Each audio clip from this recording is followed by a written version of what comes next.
For those of you who don't know me, I am married to Brandon Bays, who a lot of you saw yesterday giving a beautiful presentation. And we've been business partners for the last 25 years. My training with her has essentially been in emotional health, emotional well-being, and in spiritual awakening to the truth of our being, and awakening to really what we want in life, and discovering to the huge extent that that is already with us. It's already inside us. It actually defines us. My particular interest in working with her has been to refine and develop the work that she presents and that I present over those years, and also to focus on human greatness, human potential, our kind of divine human potential, if you like. And so I've been focused on that for most of that 25 years. I've been interested in it since childhood. How is it that some of us can really dip into a wellspring of greatness, of authenticity, of creativity, of genius, and allow that to live through us, allow that to be expressed fully in life, when some of us seem to get trapped and just kind of held back in the humdrum, knee-jerk reactions of life. And that was my experience for so long. I recognized that there was something untapped in me. From childhood, I recognized this. I recognized there was something that was deep down that was a potential that I wasn't reaching. And we do all the things that our teachers tell us when we're very young, and our parents tell us. They tell us, you've got an intelligence there, so why aren't we seeing it in your exam results? You must try harder.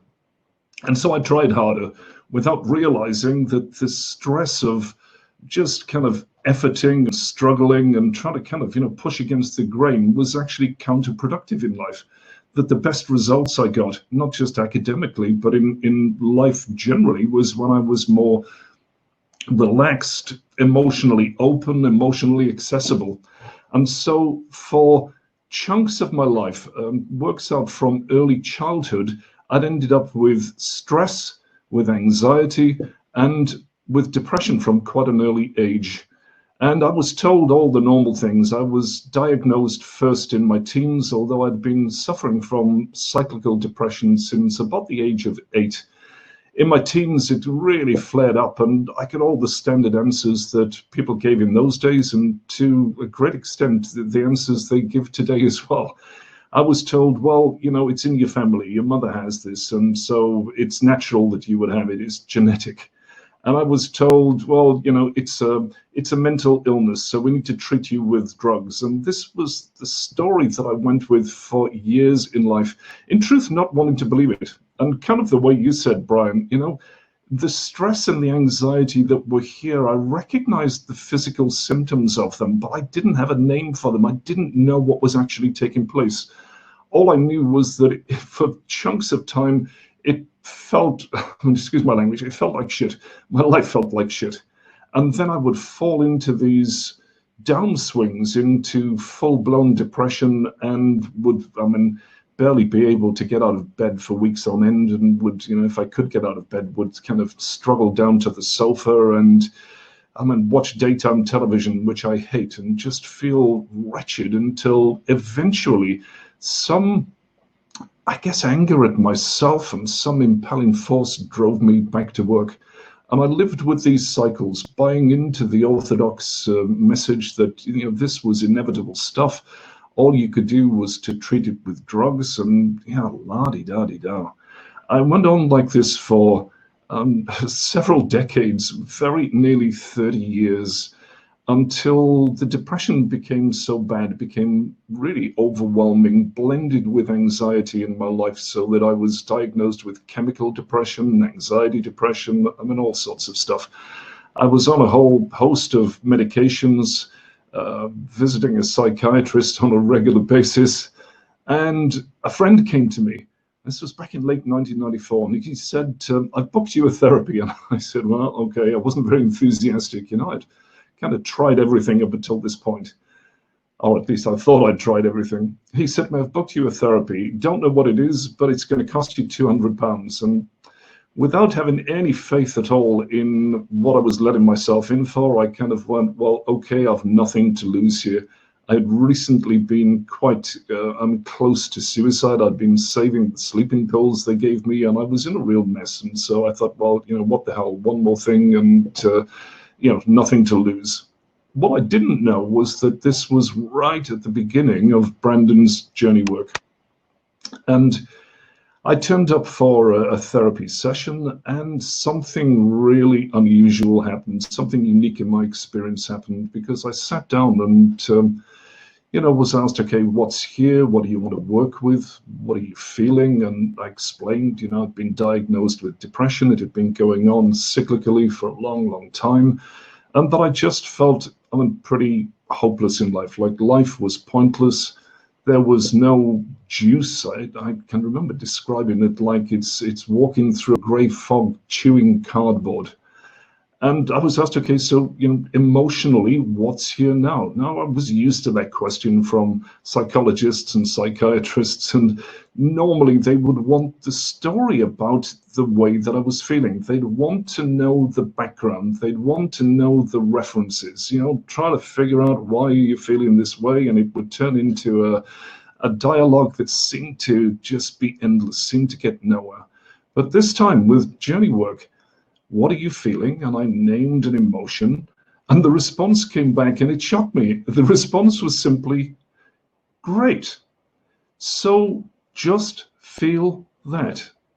Now, that kind of fried my brain. No one in my life had ever told me that, From growing up at the youngest age, what I'd had was there are good emotions and there are bad emotions. There are some that are allowed, and there are some that are not allowed. And what I'd not recognized over the years was that so many emotions had just been, swallowed back. I'd pushed them down into my body. I denied they existed. I definitely didn't have a name for them. But on this fateful day, I named an emotion, and this comment came back, great. So just feel that. And it was as if it didn't make sense. And then just, close your eyes. And so welcome that emotion, feel it everywhere in your body, let it flood through, just open with it.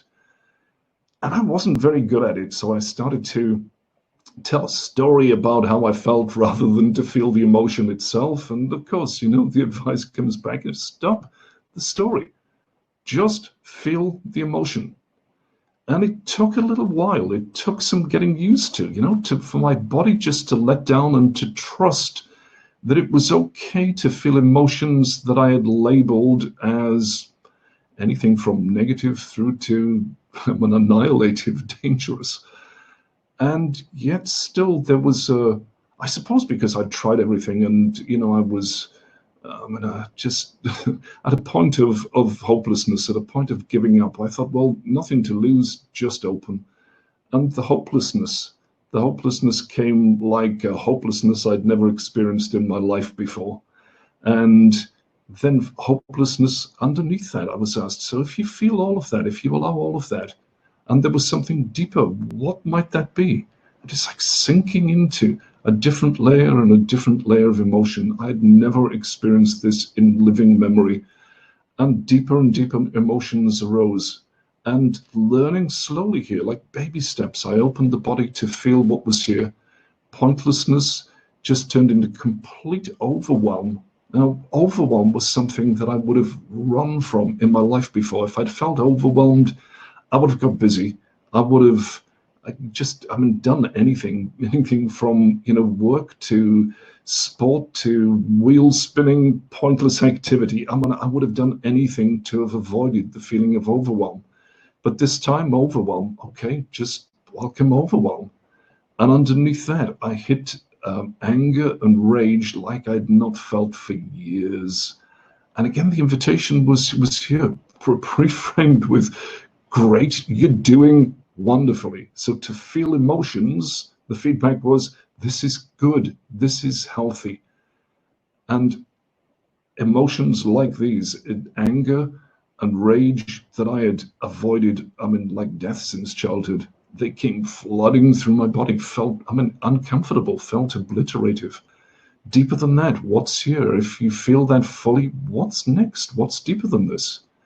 And then fear came, terror came, and it kind of burned through the body like a white hot flame. And still the same question. You're doing great. If you just allow that, if you allow all of that, what's here? What's next? And eventually dropping down through really intense emotions, I just came to nothing. Like there was no emotion possible. There was just a huge velvety black blank canvas, like a universal void. And I said, there's nothing here. Same question. Okay, great, wonderful. So if you surrendered into nothing, if you surrendered into the heart of nothing, if you allowed all nothing to be here, a universe of nothing to be here, how would that feel? If you surrendered right into the heart of it, what might be coming through this? If there were cracks appearing or pinholes, what might come through? And I kind of fell into a deeper state, and I said, well, if I let go into this, then death is here. And fear of death arose. Same comment. Beautiful. So fear of death is here. And if you surrendered completely into death, if you let go into death, then what? That was a question I never thought I'd be asked in this lifetime. And I guess I was so beyond the striving, beyond the efforting to hang on to a semblance of normality or sanity or life itself, that I just let go. And I went internally, okay, if this dies, this thing I've called me dies, then so be it. It's enough, I'm ready. And I let go, and the experience was extraordinary. It was as if the body melted, the body dissolved. It was as if the notions that I'd clung to, the ideas of who I thought I was, started to dissolve and melt and fall away. It was as if everything I'd held dear was stripped away, just like this dissolution of self. And then absolute nothing. And so the question came seemingly from somewhere massively distant. So when death has had its way with you, what's here?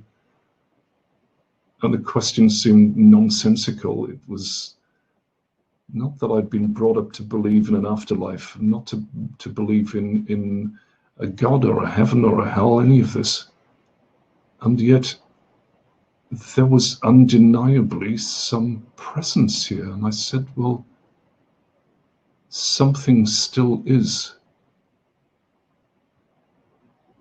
Then okay, so let go into that. Let go fully into that. And it was like a crashing through. Light came into the darkness. Light showed itself as being the essential nature of darkness. And I fell into an obliterative love, a peace that I barely could have conceived of prior to that in my life. And I started to sob. I said, it's divine, it's God, it's love, it's peace, it's omniscience. There's silent knowing, silent awareness. It was as if everything that I'd ever striven for, everything that I'd ever looked for on the outside, was showing up on the inside as the essence in me. And I was guided through a campfire process to empty out childhood hurts and upsets. My parents were there, and I remember yelling at both of them, getting deeply upset at some childhood memory, and coming to a forgiveness and such huge letting go. And the session, because I was a pretty bad student, I struggled with the emotions. I could make pictures, I could tell stories, but to feel the emotions wasn't normal for me. The session took just over 2 hours, and I came out of the therapy room, and I'm blown away to the point where I could barely speak and say, thank you, that was the most profound experience of my life. And the friend who had booked the session for me drove me home. I couldn't speak, had nothing to say. But when I checked internally, when I checked in with my body, I was absolutely aware that the depression and the anxiety that I'd lived with since childhood, age 37, I could not find it. I couldn't locate it. It wasn't anywhere in consciousness. It certainly wasn't in my body.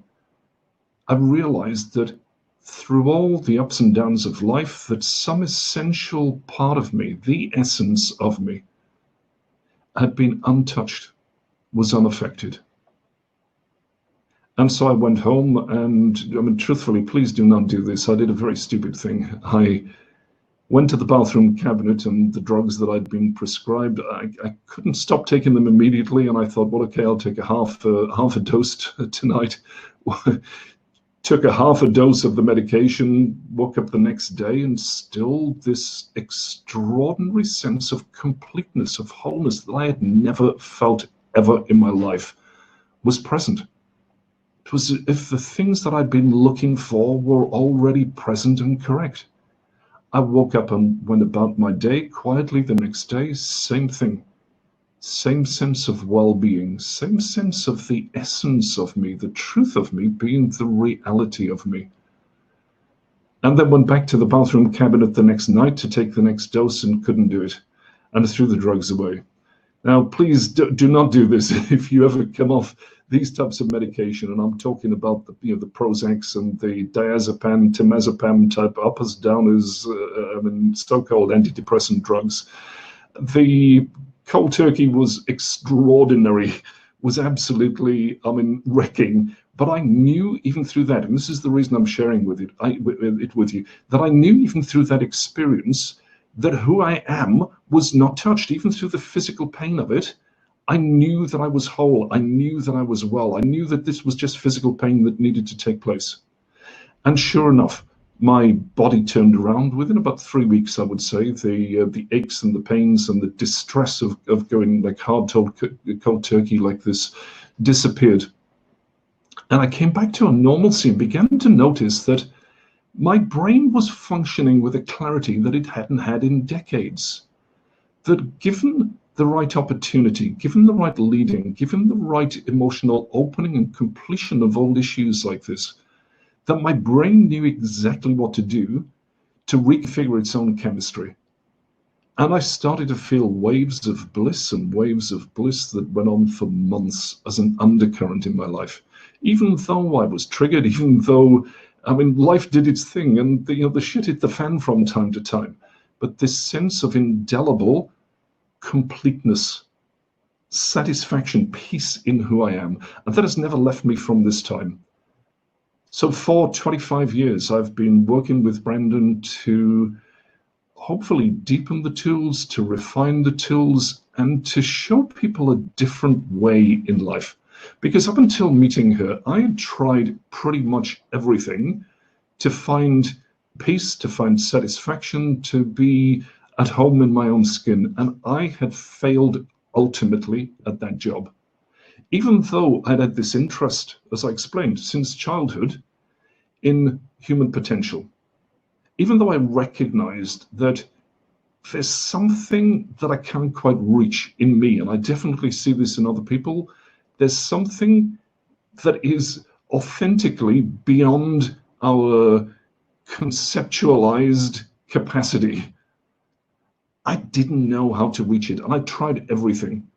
With school, for sure, I thought, well, it's got to lie in education. It's got to lie in academic results. And so I struggled and efforted, and always the same thing. We don't know what it is with you, but you're not achieving your potential. And I knew it was true, but I didn't know what to do about it.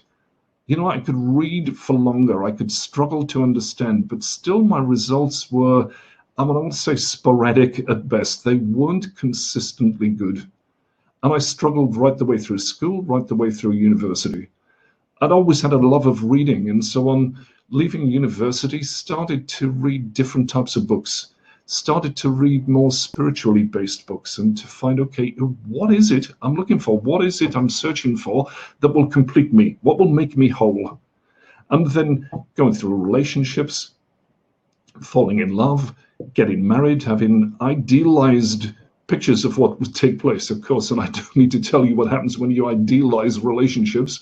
They don't play out that way. No relationship plays out in the way we dream they're going to play out.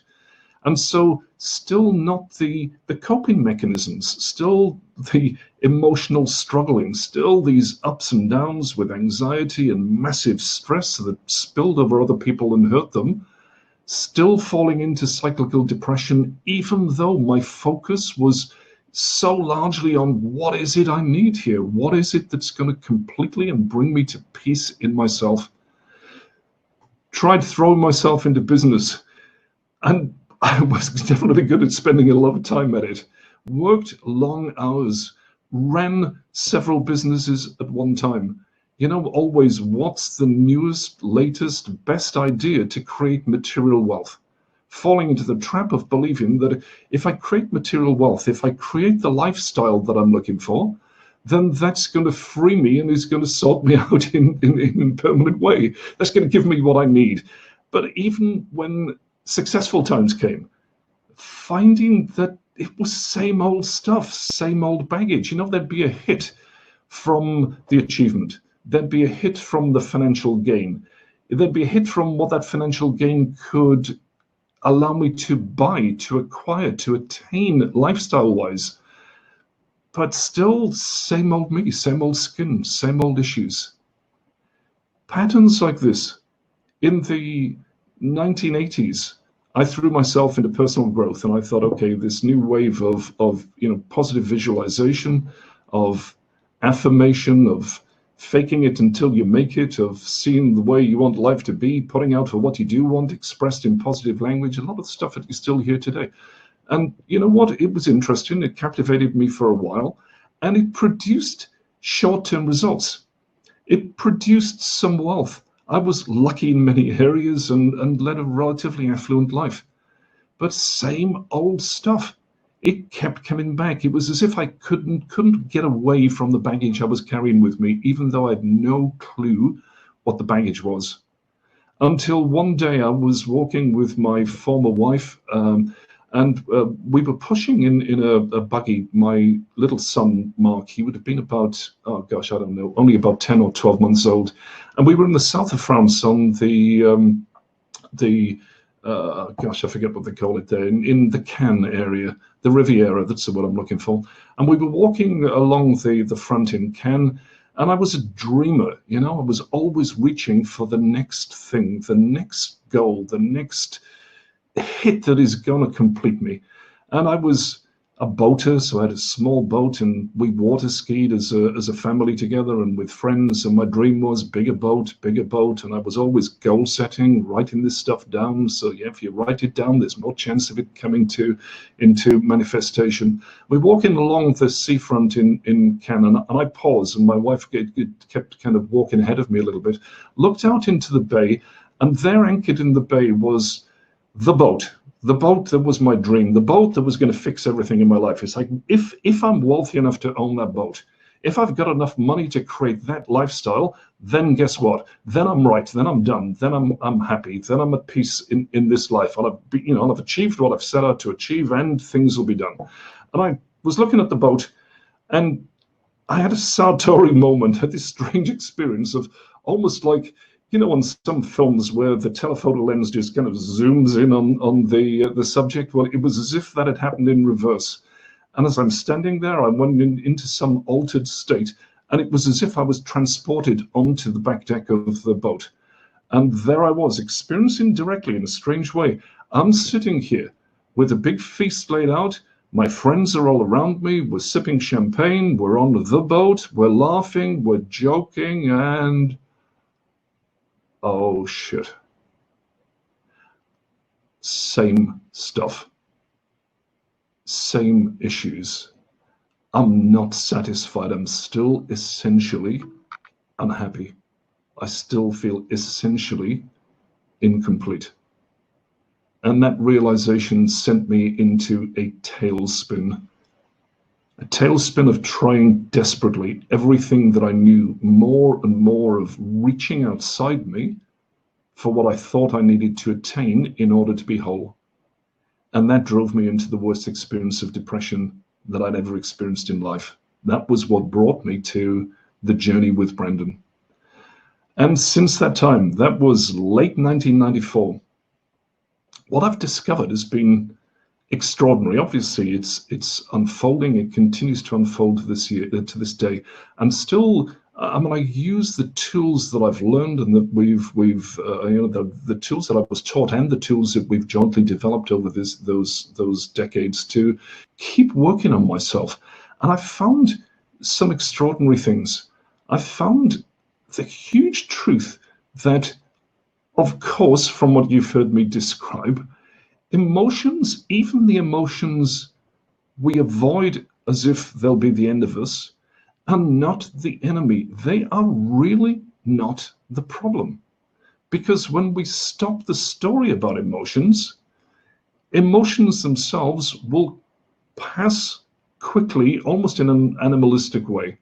If we stop, we could be like a small child who's not yet learned to be sophisticated. We can open with emotions. We can open with fear. We can open with anger. We can open with hurt. We can open with anything you can name, and it will flush through the body, and it will pass in a short few seconds to minutes and leave us ultimately in peace. So emotions are not the problem. The problem that we have is that we've become conditioned over time to avoid these emotions, and we're damn good at it. We're very sophisticated at it. So we tell ourselves stories, and over time we develop beliefs and make promises to ourselves and others that contain our ability to feel and rob us of the ability to identify pure emotions. So we add in stories. We tell ourselves who's to blame, or that I'm a victim, or that this is not allowed, this is dangerous, can't go there, shouldn't go there. Who can I look at to project my anger onto instead of feeling it? Like this, we play games based on the stories that we tell internally. And they do an insidious thing. They trap us by turning emotions that would otherwise flow into moods or states. So it's our wrestling with emotions, our manipulating emotions that scare us, that really cause the problem. What I've discovered repeatedly over the years is that with depression, it's not the things we're classically taught. Depression is not a mental illness. It's not definitive. It's not what it is. Although, of course, if it gets bad enough, it can cause mental illness. It's not a physical disease, though sure, if you get depression at a deep enough level, it can create physical disease. And it's not a genetic inevitability for any of us. There are some epigenetic connections that can feed into depression for sure, but when we are willing simply to stop the wrangling, to stop the manipulating, to stop the deals we're trying to do to keep emotions under wraps or to run away from them and escape them, and when we're willing to pause long enough to open to fully feel whatever is triggered in us in the moment, then magic happens. We always will open back into a sense of completeness and stillness. Often we'll open into a deep and profound sense of self. So I want to give you a little diagram here that is a beautiful metaphor that I've been using for about the last 10 or 12 years. Can you bring up the lily pad model for me, guys? This will explain some of what I'm talking about. Oh gosh, can we make that bigger? Is there any chance of pumping that up a little bit, or is that it? Okay. I'm pausing. If it doesn't get bigger, I'm going to assume that we can't make it any bigger. All right. Okay. I don't know if we can read this. You need to put your glasses on to read this. This model here is a beautiful metaphor. The model is basically showing that our unhealthy behaviors, so our reactions in life, and we're seeing a lot of this at the moment, okay? Even if we recognize there is, there's a greatness inside us, there's an innate greatness in all of us. And it's stating the obvious to say that these times of tumult, of crisis, of coronavirus are really demanding the best of us. They're demanding innovation, they're demanding genius, they're demanding some creativity, they're demanding some sense of well-being from which we can communicate to others, at least. They're demanding that we step up to the plate and step from an authentic sense of self. Otherwise, we're pretty doomed as humans. If we keep knee-jerk reacting the way we need knee-jerk reacting, then I mean, it's the things are going to continue to be dire and more dire. So if we look at our model here, the metaphor is of 3 lily pads floating on the top of a pond of consciousness. The lily pads are representing our unhealthy automatic behaviors in life. These are the ways we knee-jerk react, particularly when we're stressed. And the world is stressed at the moment, so we're going to see this. Now, if we look down, just imagine with me, right? Look down at a pond from the top and you see lily pads. You just see the lily pads, right? And we're saying here these lily pads are representing unhealthy behaviors, automatic behaviors, if you like, habits and knee-jerk reactions. They fall into 3 different categories. So when we're looking at pure behavior, we'll see here the behavior of inflation, the top one. And if your eyes are better than mine, because I'm struggling to read this, it's so small.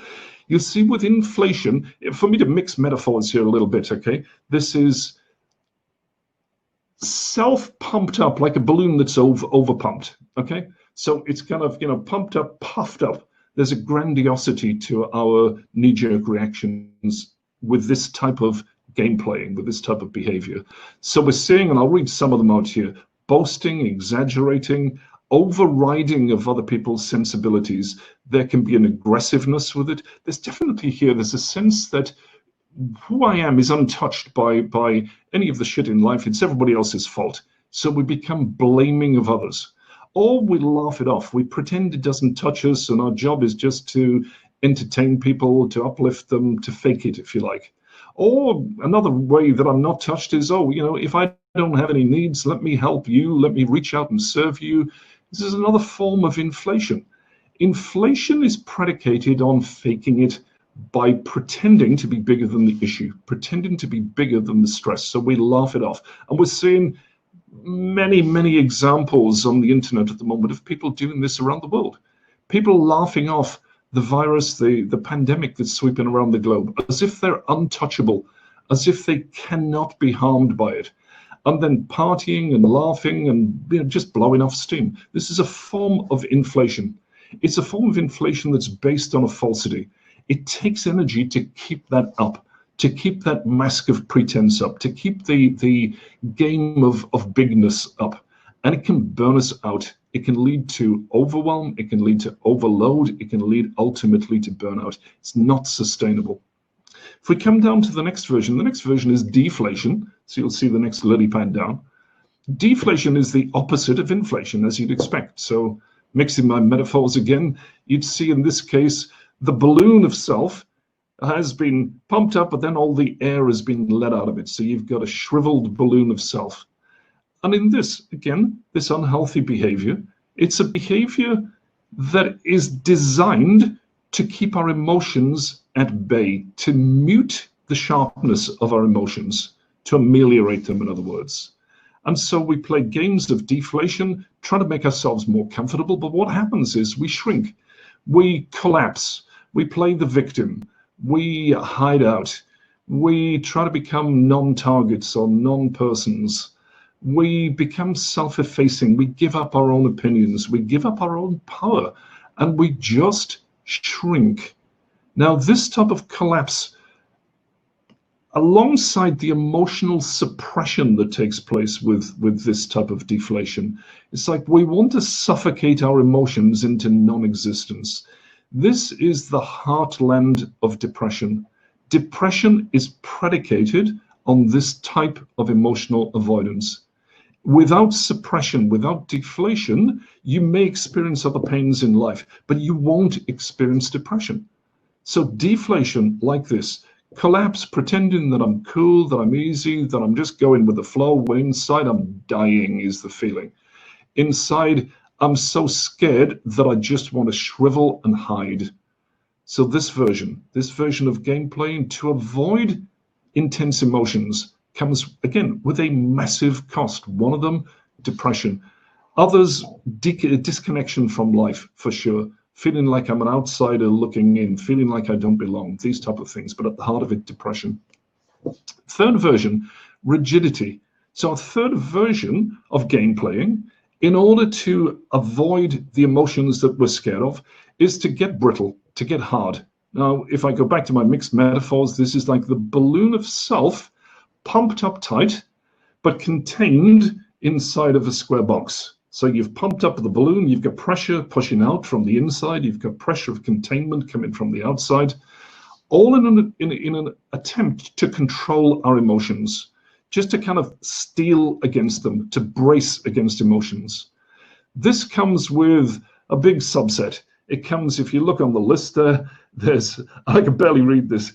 There's anxiety, tension. This will come with criticism of self and others, judgment of self and others, doubt, stress, turgidity, tension in life.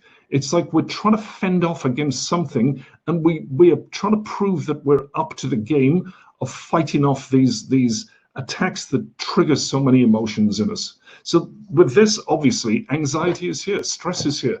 It's a definition of the game here. All these games, these three games, we play in order to attempt to keep ourselves safe from these bad things called intense emotions. And the price is horrendous. Nobody ever stops and tells us, it's okay, please feel that. Just stop and open, let the biochemistry change in your body until it's complete, because that's essentially what an emotion is. An emotion is. It is simply a biochemical shift in the body, a bioelectrical shift in the body. If we stop the stories, again, I'm repeating myself, the emotion will come. It might feel intense, but it will leave us. It will pass through quite quickly and will come to a sense of peace. The difficulty is when we look at these games and we go, okay, I recognize the game. The game causes pain. So the game causes, inflation, we'll say burnout, deflation, depression, rigidity, anxiety, or stress. I don't want to play that game anymore. And we decide we're not going to play the game. And we don't look any deeper. We just decide, we just say, okay, not that. Then, unfortunately, one of two things will happen. The first thing is we're not very successful at changing the behavior, because the behavior is ingrained in us. It's been conditioned in us for a long time. Or second alternative is, we suppress one form of behavior to find something else pops up in its place. And that something else is either a different form of the same style of game or a different style of game. And we end up playing kind of whack-a-mole, trying to knock down the upwellings of different automatic behaviors, different reactions to life and to the people around us, and particularly those we love. We're still falling back into the old games. What I've learned over this time, and if you look a little bit deeper down and get your magnifying glass out of the model here, is if we look deeper, so we look under the surface here, we look down into the underbelly and into the water of the pond, we'll see on our stem system that we've got something called conditioning or filters. We're conditioned from, and possibly in the womb, I think, but definitely from early childhood, to have beliefs around emotions and who we are in relation to life. Often those are disempowering. With most of us, our parents were doing the best they could given the conditioning they experienced in life. And a lot of our parents have been through immense hardships, and their parents went through immense hardships and traumas in life. And they taught us the best way they could to avoid their types of traumas. And the resources were limited. And so often coming our way is the projection of pain laid on us in terms of beliefs. And with beliefs, very, very often, the threat or the promise. So, you're good, you get the strokes if you believe this, if you believe what I'm telling you to believe, and you get punished if you believe something else. But often those beliefs are negative. Many of us are brought up to believe that, we're limited, we can't, that greatness does not exist inside us. It may be for other people. If you look at it in terms of manifestation, if you look at it in terms of wealth and station in life, so often we're brought up to believe there is a limit, a finite limit to what we can achieve in life. And it's simply a hand-me-down. Out of this come rules. Rules are like crusty versions of beliefs. They do the same undermining job. The huge, potency of beliefs here is that they go in often in childhood, And we grow up and decide that we don't believe that anymore. We grow out of that belief system. We forget about the beliefs that have been ingrained in us since early years. But unfortunately, the beliefs do not give up their belief in us. They're still there. They're still operating at a subterranean level, sabotaging us on a daily basis until we turn awareness to them and start to work on them. The same thing with rules. The same thing with values. Values so often in life, we think we prize this and this and this, but they're hand-me-downs. We need to get conscious in our exploration of them to free ourselves up and to be really at home and liberated in the way we set about achieving whatever it is our true heart's desire in life. And a different version of these conditioned responses, vows and promises. So often in life we are coerced or we feel coerced into making promises that either are initially unhealthy or become unhealthy over time, under some duress, during some trauma, at times when we don't know what to do emotionally other than to comply. We so often put out promises. We say, I'm never going to do that again. I'm never going to be like that again. I'm never going to be like this person. I'm always going to be like this person. I'm going to shut down to these types of people. I'm like this, on and on. And the same thing happens. We can forget that we've made the promise. We can forget that we've made the vow. The strongest of these, by the way, are deals that we do with life, I can remember traumas in my life where I've gone, God, please, let this be okay, and I'll always yada, yada, yada from now on. And then we're on the hook. We're really on the hook. And they worm their way into our unconscious. They're affecting us and sabotaging us throughout life, whether we remember them or believe in them or not. They're still there. They've still got us on the hook. So our first step to reach real health and to dip into the greatness that will really kind of serve us and carry us forward incredibly in life is to look at these. And there are techniques that you can use to recondition old unhealthy conditioning. You can't just change your mind. You can't just decide to believe something else. It doesn't work that way. You have to pull out the old stuff by the root and then really open organically into the truth and reality of what's here. And then that can be put in place. So there are processes that we have in the journey that can allow you to really let go of the past and to healthily recondition some of your automatic responses in life.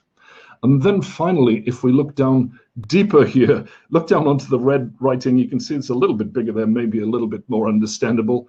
The whole powerhouse of this metaphor, this model, is the emotions that we've avoided. Our emotional avoidance zone, sometimes we call it the emotional no-go zone. And there are a huge number of emotions down there that many of us would avoid at all costs in life, say that. The story sometimes is I'd rather die than feel that, which obviously is bullshit, but you get the picture here. They're emotions that scare us and we don't know what to do with them. They feel like the biggies. They feel like the ones that would unravel us or undermine us if we went there.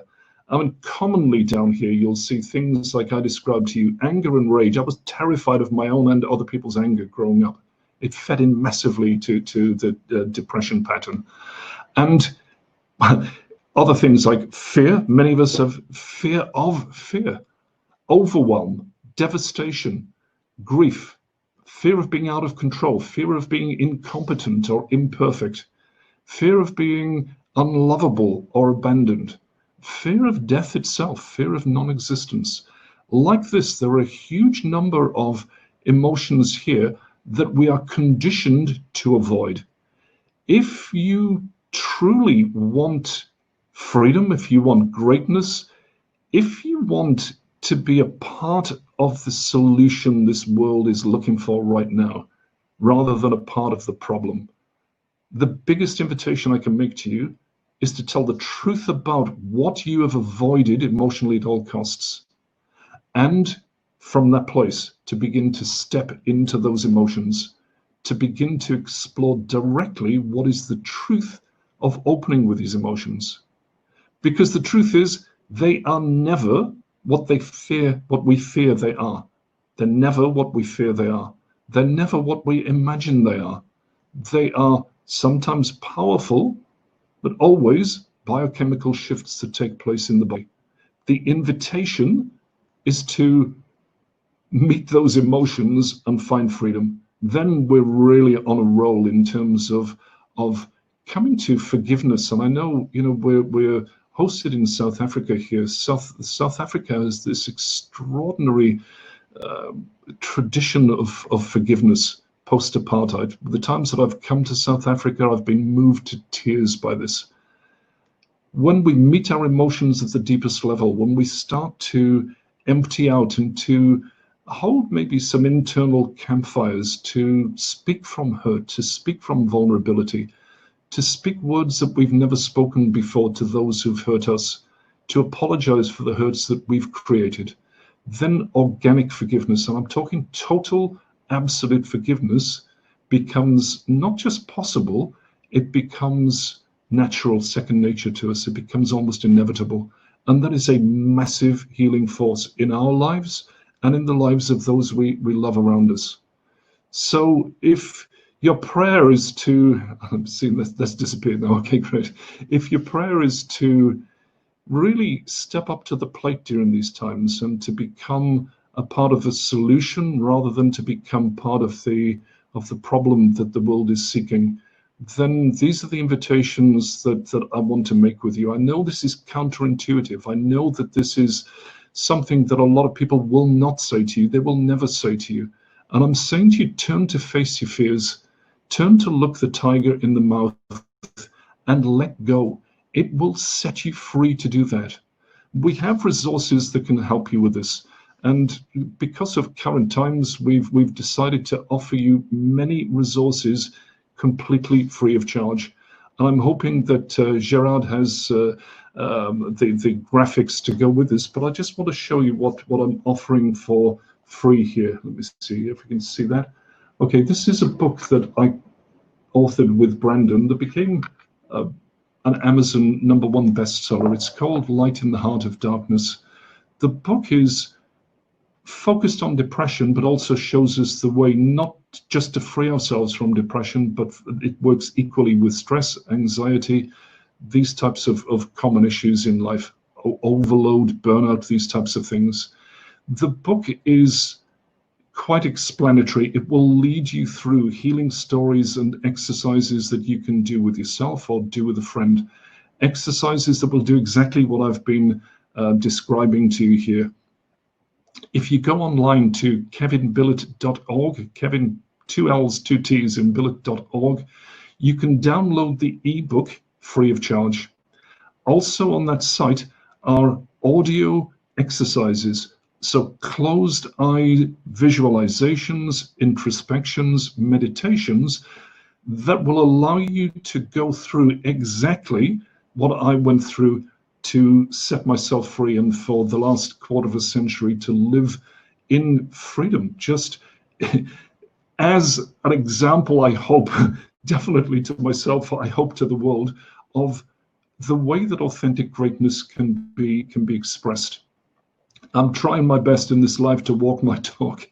And the tools that are online here, the tools that are available will allow you to do just that. I'm praying that you decide that it's not on the outside of you, whatever you're looking for. There's nothing wrong with manifesting wealth. There is nothing wrong with creating the lifestyle you want. There is nothing wrong with creating healthy relationships. Please continue to do these things.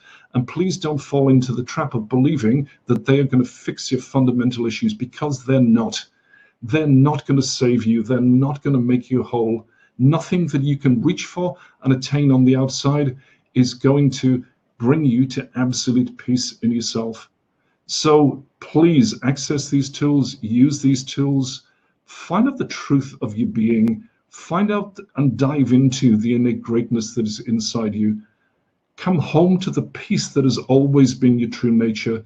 And from that, my strong suspicion is the game of manifestation, the playing with the Play-Doh of reality, is going to be a much more enjoyable ride. So I'll wrap it up there. Please use the resource.